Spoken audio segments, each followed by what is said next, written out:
Salah ke menjadi penat seorang ibu? Salah ke nak luah rasa penat tu? Kita meluahkan itu adalah satu perkara cara. Sebab misalnya orang nak marah, dia nak luahkan bahawa dia sedang marah. Luahkanlah. Tapi jangan sampai dia pukul ke apa.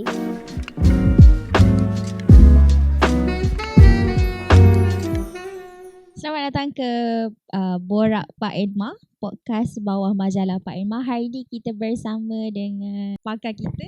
Doktor, perkenalkan diri. Terima kasih Maira. Saya Dr. Haji Tengku Asmadi, perunding motivasi ataupun motivator kekeluargaan anak-anak usahawan ya yang ada di Malaysia ni.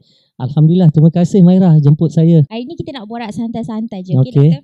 Okey. Ada satu situasi ni, satu cerita berlaku di bulan puasa. Kejadian ni berlaku antara seorang remaja perempuan dengan mak dia. Tapi mak dia kahwin muda. Baik. So bila kahwin muda ni, dia ada sisi gelap yang orang tak tahu. Baik. Contoh dia macam stres. Lepas tu macam-macam lah. Stres daripada financially, maybe daripada tak ready dan sebagainya kan.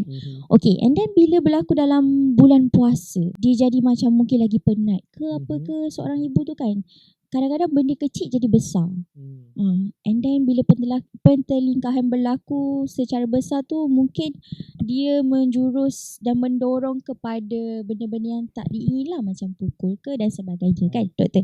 Okay, pandangan doktor dekat sini macam mana? Okey, dia kalau ibu tu ibu muda ya, kita tak nafikan bila ibu muda ni disebabkan mereka ni kurang pengalaman dan mereka melalui fasa yang mana masih bertanya pada diri adakah dia bersedia untuk menjadi seorang ibu, dan dia terpaksa tinggalkan zaman remaja dia, zaman sebenarnya zaman ketika muda dia yang mana kawan-kawan yang lain keluar dengan kawan-kawan dan sebagainya, tapi dia dah terikat dengan rumah tangga dan terikat dengan anak-anak.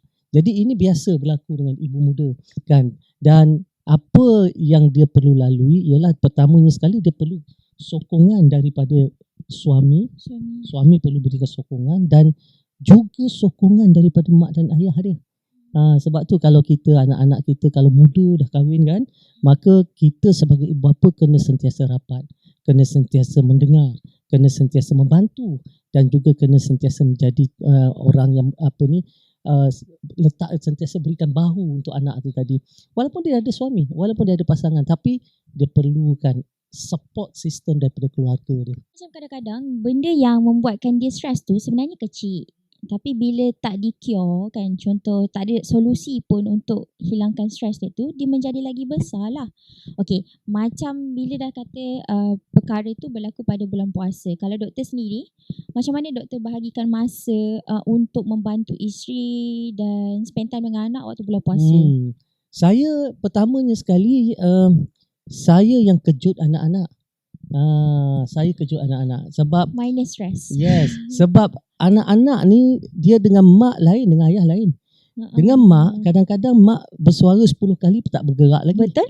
Tapi kalau ayah dia baru cakap sekali, bingkas bangun. Jadi sebab tu saya dengan anak saya yang kejutkan.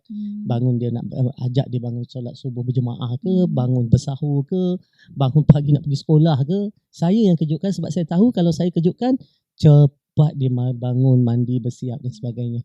Kalau mak dia siaplah. Jadi tambah stres lah isteri kita. Jadi kita ambil peranan yang kita boleh lakukan. Kalau sebab kita tak tahu nak masak dan sebagainya kan.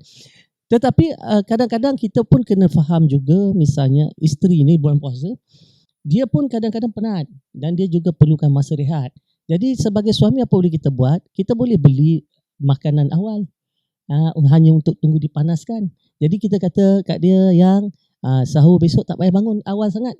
Abang dah beli makanan, nanti abang panaskan siap-siap. Itu antara perkara yang boleh kita lakukan untuk kurangkan stres pasangan kita, isteri kita. Ringankan beban. Ya, ringankan beban. Banyak cara boleh kita ringankan beban untuk pasangan. Sebab orang perempuan ni hebat tau. Dia dah bekerja, nak katalah dia bekerja pagi turun, petang balik. Dia balik-balik ya. Dia tak letak lagi badan. Dia tak balik lepas tu baring. Allah sedap lihat. Tak. Dia terus letak saja beg dia terus pergi ke dapur kan. Dia terus siapkan anak-anak, dia terus kemas apa. Kadang-kadang kalau anak tu dia duduk kat rumah, bila tinggalkan dia balik sekolah berselerak rumah. Betul. Tu kan. buka-buka saja Allah macam tongkang pecah rumah tu kan. Tapi isteri dalam dia marah, bukan marah lah, dalam bebel tu, bising-bising tu jalan kerja jalan.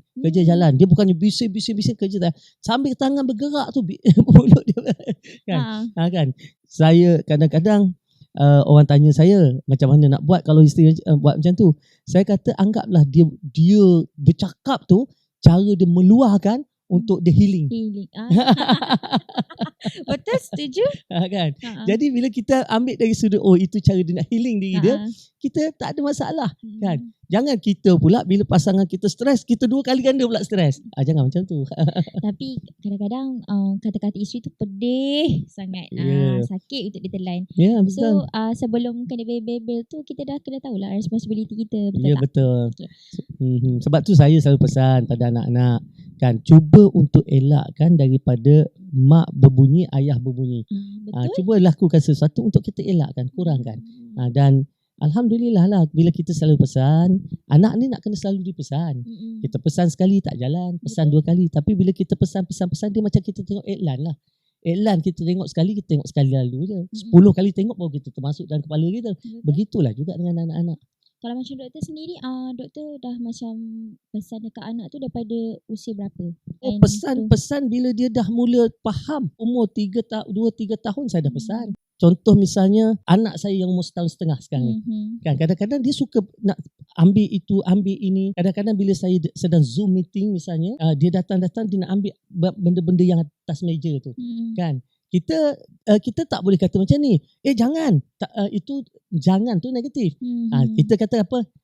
Anas, itu Daddy punya. Ni Daddy punya. Ni bukan Anas punya, ni Daddy punya. Oh, Daddy punya. Okey. Kita tak kata jangan pegang tu. Itu maknanya kita melatih anak dari sudut negatif. Kita kena beritahu, ini Daddy punya. Kita ambil ni Daddy punya. Kan bila kita ambil Daddy punya, dia tahu dia tak boleh ambil. Time bila dia nak pegang apa tu Daddy punya, dia terus tak jadi ambil. Dia dah tahu. Itu cara kita pesan. Bila cakap pasal ibu kerja rumah, dia sinonim dengan penat. Kan orang cakap, ada yang cakap juga macam semua ibu rasa benda yang sama. Menjadi seorang parents pun bukan mudah kan. Betul. Tapi kan macam kalau lah ada orang yang akan luahkan, macam salah ke menjadi penat seorang ibu? Salah ke nak luah rasa penat tu? Tak salah. Tak salah. Kita meluahkan rasa penat tak salah. Cuma jangan kita tak buat kerja sebab penat. Kan kita meluahkan itu adalah satu perkara cara.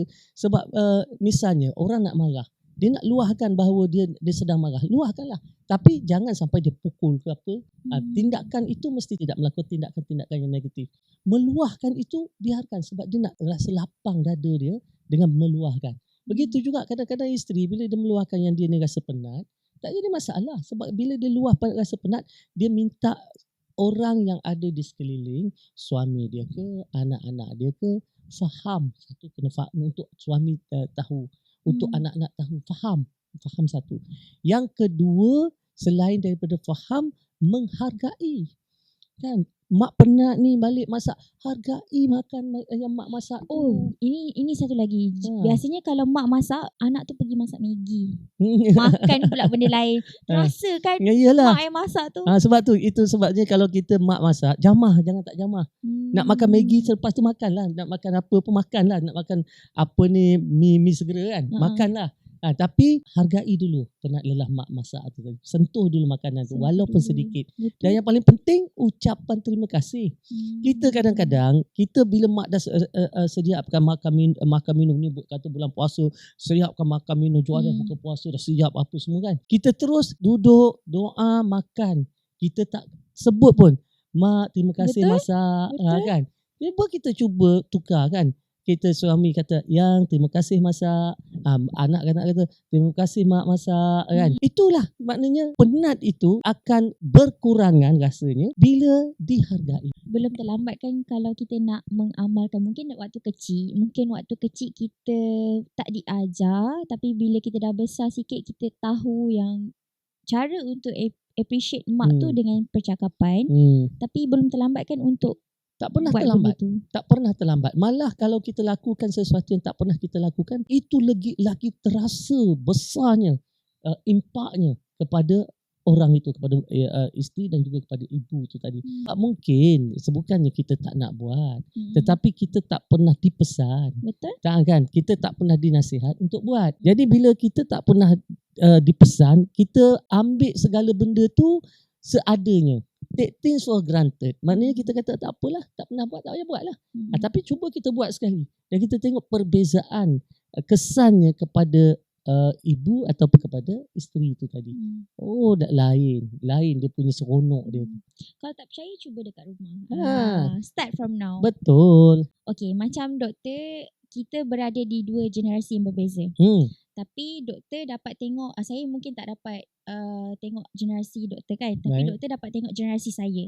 Okay, apa perbezaan yang doktor rasa macam bagusnya dari segi parenting di generasi sekarang? Okey, bagusnya generasi sekarang kerana kita ni generasi yang bermaklumat. Okey, jadi bila generasi yang bermaklumat, jadi ibu-ibu bapa yang menjadi ibu dan ayah sekarang, mereka mudah untuk mencari info sekiranya mereka perlukan panduan. Jadi mereka boleh cari je. Contoh misalnya, macam mana, contohlah kan, macam mana nak menasihati anak yang malas belajar. Kita cari saja mesti keluar jawapan. Kan? Ibu bapa dulu mana nak cari? Tak ada. Nak tanya orang pun tak tahu nak tanya siapa. Jadi dulu ibu bapa dulu dia banyak menunjuk ajar dengan cara mungkin tegas, keras, disiplin yang ketat, berlebih berautokratik dia punya cara pendekatan. Ibu bapa sekarang dia lebih terbuka, lebih memahami, lebih memberi ruang kepada anak-anak. Tetapi tak boleh berlebihan sangat sebab Nabi SAW pesan, apa pun kita buat, kita kena ambil jalan tengah. Jalan tengah maknanya kena bersederhana. Tak boleh terlalu nak baik sangat. Bukan baik tu baik, tak boleh terlalu beri ruang sangat. Ada ketika kita kena beritahu dia sempadan-sempadan, had-had yang anak yang tak boleh langgar. Jadi kita kena nyatakan apa bentuk hukuman ataupun akibat daripada perbuatan kalau dia langgar peraturan, disiplin-disiplin yang telah kita letakkan. Sebab kita tak nak jadi kita lahirkan anak-anak yang tak kisah dengan undang-undang, tak kisah dengan peraturan, tak kisah dengan tentang hak orang. Jadi ini adalah satu generasi yang rosak. Jadi sebab itu kita kena letakkan, ambil jalan tengah supaya anak-anak kita taklah sampai ke tahap spoil ataupun rosak. Okay, kalau dari segi macam doktor sebagai parents sendiri, anak sulung doktor umur berapa? Saya Alhamdulillah anak sulung saya dah nak masuk 34 tahun. 34 tahun. Sebab saya sendiri pun tahun 2024 ni insya-Allah masuk usia 60 tahun. Kan? Dan anak saya ramai. Maira, saya ada 10 orang. 10 orang. Gap daripada anak yang pertama sampai yang terakhir sekali tu besar kan? Okay. Besar. Daripada anak pertama sampailah yang ke-10 ni, apa yang doktor nampak perkembangan baik sebagai seorang parent yang doktor rasa? Yelah, cara beza kan? Beza-beza. Pertamanya sekali memang Nabi dah pesan kita didik anak ikut zaman. Jadi zaman anak yang pertama, kedua, ketiga ni zaman dia lain tau. Dia bukan zaman gadget macam yang ada sekarang. Tetapi dia sudah ada internet. Okay, dia masa tu dah ada video game, apa semua dah ada. Tapi dalam bentuk yang pergi, kalau dia tu masa tu zaman pergi cyber cafe. Kan? Itu zaman anak masa tu. Jadi masa tu masalah kita nak menangani anak suka lepak dekat cyber cafe. Kan? Kadang-kadang fly daripada asrama keluar pergi cyber cafe. Macam ni boleh tahu? Sebab dia cerita lah. Dia cerita kan. Okay. Jadi kita pun tahu kan. Jadi oleh sebab tu itu zaman dia.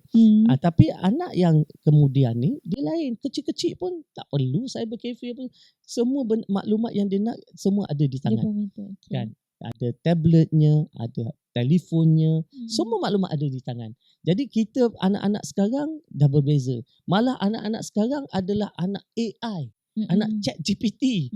Kan? Ini zaman yang terkini yang mana anak-anak ni mendapat pendedahan. Jadi oleh sebab itu saya sendiri beritahu dalam program-program parenting saya tanya ibu bapa, siapakah anak yang cerdik satu hari nanti?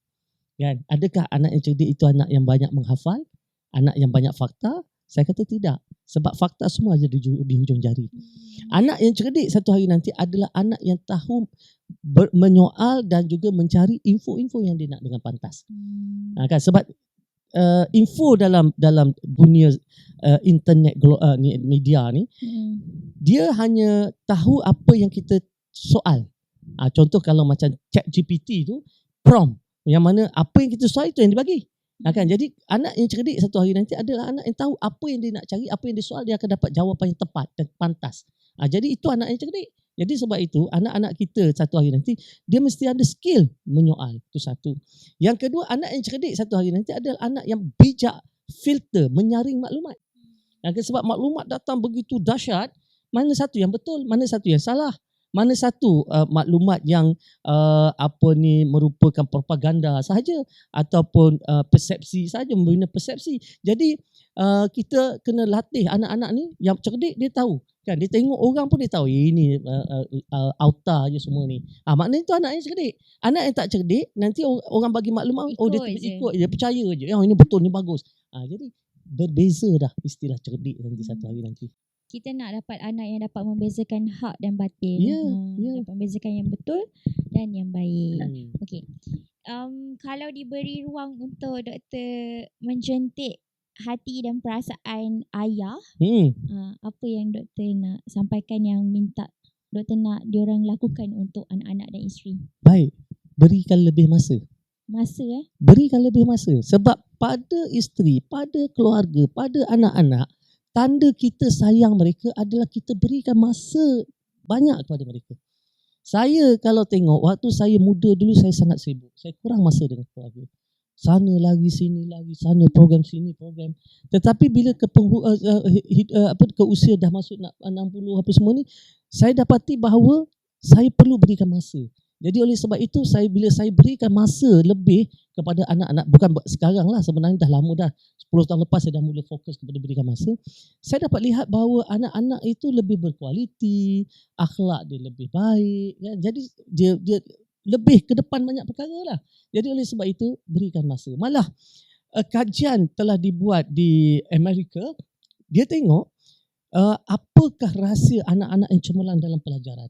Dan bila dia tengok dan dia buat kajian, dia dapati anak-anak yang cemerlang dalam pelajaran ini adalah anak-anak yang ayah terlibat sama dalam memikirkan pelajaran anak-anak, dan ayah duduk dan tengok perkembangan pelajaran anak-anak.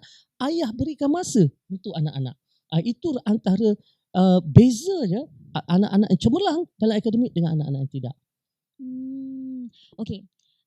Cakap pasal masa seorang ayah, kadang-kadang anak ni dia akan rasa macam ayah tu tak ada dengan dia, and bila dah besar nanti dia akan lebih kepada mak, sebab mak yang handle everything kan. Tapi katanya ayah ni jenis yang macam tak reti nak tunjuk kasih sayang, tak reti, bukan caranya cari duit, bagi nafkah, benda-benda macam tu. Tapi at the same time, bila anak tu membesar, dia akan rasa macam kehilangan dan dia tak rasakan perlukan sosok seorang ayah pun, kan? Baik, kalau nak kata macam tu lah, kalau kita fikirkan, sebenarnya anak-anak perlu rasa bertuah. Kalau kata tak perlu rasa sosok seorang ayah, ramai. Saya ni membesar tanpa ayah daripada usia 7 tahun. Dan saya sangat cemburu melihat orang yang ada sosok tubuh ayah di rumah dia. Kan? Sebab itu bila saya dapat rasakan betapa sebenarnya rasa kekurangan, kan, bila tidak ada ayah ni, sebab tu saya sentiasa pastikan anak-anak saya rasakan kehadiran saya. Contoh misalnya, saya ni kan berpoligami. Saya ada 2 keluarga. 3 hari di rumah pertama, 3 hari di rumah kedua. Tetapi anak-anak saya, dia tidak ada batasan untuk akses ayah dia setiap masa. Tak kira ayah dia ada di rumah pertama ke, di rumah kedua ke, dia sentiasa boleh ada akses. Dia boleh call saya anytime, dia boleh WhatsApp saya anytime, dia boleh datang ke rumah anytime. Amalkan pintu terbuka untuk anak-anak itu tadi. Jadi sebab tu kita sebagai ayah ni, kita kena pastikan, sibuk macam mana pun, kita kena beritahu kepada anak bahawa kita sentiasa ada untuk dia akses kita. Sekiranya dia ada nak minta pandangan, dia nak minta, biasanya duit tu selalulah. Kan, kadang-kadang kalau kawan-kawan saya ni dulu, bila anak telefon, kan, berdering, Bila dia kata anak aku telefon nak duit lah tu. Nampak? Kan? Sampai kan ayah dah boleh label. Anak telefon sebab nak duit. Dan bila angkat betul minta duit. Ayah duit dah habis. Kan? Jadi kita sebagai ayah dapat label kan. Anak tu dia minta duit. Kenapa jadi macam tu? Sebab kita tak pernah ada komunikasi terwujud jurang. Dan kita tak pernah rapatkan komunikasi kita dengan dia dalam aspek lain. Sebab tu kita kadang-kadang anak-anak ni selain daripada kita duduk jumpa mereka dalam rumah sekeluarga penuh tu, kita perlu berikan masa secara personal. Kan kadang-kadang kita bawa anak, kadang saya bawa anak lelaki saya, kata umur yang 15-16 tahun dah sekarang. Saya kata, Imran, jom teman ayah kita pergi perkena roti canai pagi ni. Kan? Jadi tu anak lelaki, jadi dia suka. Nak tak? Nak lah. Okey, lepas subuh tu saya pun bawa dia. Kan? Anak perempuan tak ikut. Jadi anak lelaki. Saya dalam perjalanan tu, okey, sembang, tanya khabar, tanya perkembangan. Kan? Sebab tu anak-anak saya ni, dia boleh berterus terang. Contoh, kalau yang perempuan dia orang lelaki minat dia pun saya tahu. Kan sampai anak lelaki saya kan, bila orang perempuan ada hati dekat dia, admire dekat dia, saya tahu. Dia cerita semua. Orang bagi gambar kat dia pun dia beritahu. Orang bagi hadiah kat dia pun dia beritahu. Kan baru ni hari lahir dia. Hari lahir dia siap beritahu dekat mak dia. Dia kata apa? Imran berdebar ni. Kenapa berdebar? Sebab hari ni hari lahir ni. Mesti nanti kawan seorang tu dia bagi hadiah. Berdebar sebab dia akan bagi depan-depan cikgu ke depan kawan, malu nanti kan. Jadi macam mana seorang anak boleh bercerita benda-benda untuk pada kita? Bermakna dia trust, dia percaya kita dan kita takkan condemn dia dan kita menjadi pendengar yang baik dan kita juga seronok dengan perkembangan dia. Jadi benda-benda macam ni lah yang merapatkan jurang. Benda pertama sekali adalah bila ayah tu sedarlah, bila ayah tu yang tak cipta jurang antara anak. Nanti kalau dah besar jangan salahkan anak. Kenapa lebihkan mak daripada ayah, sedangkan kita sebenarnya sebagai seorang anak, saya sendirilah sebagai seorang anak, kita tak berniat pun untuk buat ayah kita rasa macam tu. Cuma mungkin dulu-dulu kita kurang dengan ayah kan. Tapi andai kata siapa-siapa yang tengah tengok sekarang podcast sekarang ni, belum terlambat kan doktor? Belum terlambat. Fix, selagi boleh fix. Kalau macam doktor cakap tadi, saya suka doktor cakap pasal kita didik anak ni ikut zaman. Lepas tu kena ada komunikasi dengan anak. Mungkinlah yang doktor boleh kongsikan buat kali terakhir, apa yang ayah boleh lakukan kalau dia rasa awkward ke dengan anak. Mungkin satu langkah pertama. Baik, memang susah lah kalau kita tak biasa kan dengan anak kan. Ada orang Maira kan, peluk anak pun tak pernah. Saya jumpa ramai ayah rasa nak peluk anak tu dia rasa pelik. Janggal kan. Tapi saya tak, baik anak perempuan ke anak lelaki ke, kita peluk anak tu adalah satu benda yang kita rasa dapat kita salurkan rasa kasih kita kepada dia. Kan, baik anak lelaki ke anak perempuan, kita tunjukkan kasih sayang kita. Baik, jadi apabila katakan kita sebagai ayah, kita tak pernah lakukan benda-benda macam tu dan kita nak mulakan langkah yang pertama, cuba untuk bermula dengan bertanya, banyakkan bertanya kan, tanya-tanya macam mana hari-hari dia, ada tak, sebab anak ni dia akan perlukan kita bila dia ada masalah. Kalau dia tak ada masalah, dia jarang. Jadi cuma selama ni dia tak pernah bercerita masalah kepada kita sebab dia rasa dia tak nak susahkan mak ayah. Betul. Dan dia rasakan bahawa kalau dia cerita bahawa dia ada masalah, maka mak dan ayah rasakan bahawa dia bukan anak yang bagus. Kan, sebenarnya dia perlukan mak ayah dia nak bagi pandangan, nak bagi apa. Sebab tu kita kena mula terbuka kan, belajar untuk menjadi pendengar yang baik. Pendengar yang baik ni apabila kita tanya anak apa masalah dia, okey tak hidup dia, apa yang dia sedang, tekanan yang dia tengah lalui, bila dia mula bercerita, kita kena raih. Walaupun mungkin cerita dia tu menyebabkan kita geram, kita nak marah, simpan geram kita, simpan marah kita, sebab ketika itu kita berperanan sebagai pendengar untuk anak. Jadi bila kita belajar untuk menjadi pendengar yang baik, maka di situlah bermulanya jurang itu dapat dirapatkan. Tidak menjadi pendengar yang baik, maka sampai bila-bila pun jurang itu sentiasa ada. Okey. Saya sekarang berada di sini bukan sekadar mendengar kata-kata daripada pakar motivasi, tapi saya dapat dengar luahan sebagai seorang ayah. And thank you so much doktor sebab berada di sini, kongsikan pengalaman sendiri sebagai seorang ayah, sebagai pakar motivasi. Terima kasih banyak-banyak doktor. Terima kasih Maira jemput saya. Sebenarnya saya suka berkongsi sebab pada saya berkongsi pengalaman bukanlah bermakna saya yang terbaik. Cuma itu pengalaman saya yang orang mungkin boleh petik jadikan pedoman dalam hidup dan sekurang-kurangnya adalah pahala saya di sana satu hari nanti. Amin, insyaAllah. That's it untuk podcast Borak Pan and Mang untuk episod kali ini. Kita jumpa lagi for the next episode. Thank you so much. Bye-bye. Bye-bye doktor. Bye-bye.